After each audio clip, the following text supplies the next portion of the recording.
حمزہ کا پہلا روزہ حمزہ صرف 8 سال کا تھا، لیکن اس بار اس نے ٹھان لیا تھا کہ وہ رمضان میں روزہ رکھے گا۔ صبح صبح اس نے اپنے ابو سے پوچھا، ابو، میں روزہ کیسے رکھ سکتا ہوں؟ ابو نے پیار سے مسکراتے ہوئے سمجھایا، بیٹا، روزہ رکھنے کے لیے تمہیں صبح سے لے کر شام تک کچھ بھی نہیں کھانا پینا ہوتا۔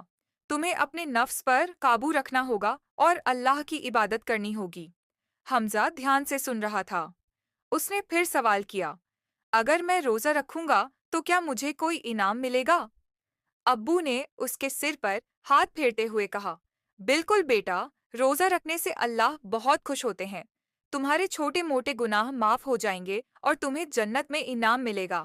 حمزہ کی آنکھوں میں چمک آ گئی، لیکن پھر اس کے من میں ایک اور سوال آیا، ابو، میں کیسے جانوں گا کہ میں سچ میں روزہ رکھ رہا ہوں؟ ابو نے سمجھایا، بیٹا، روزہ صرف بھوکا پیاسا رہنے کا نام نہیں ہے۔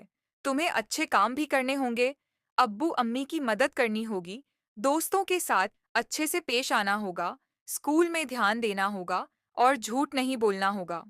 حمزہ نے جوش میں سر ہلایا، اچھا، تو اس کا مطلب اگر میں اچھے کام کروں اور صبر سے رہوں تو میرا روزہ پورا ہوگا؟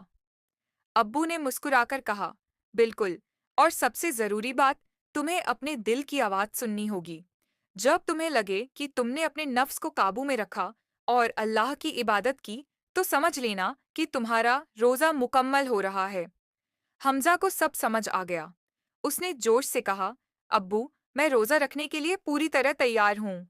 ابو نے گرو سے اسے گلے لگا لیا اور بولے، ماشاء اللہ، مجھے تم پر بہت فخر ہے بیٹا۔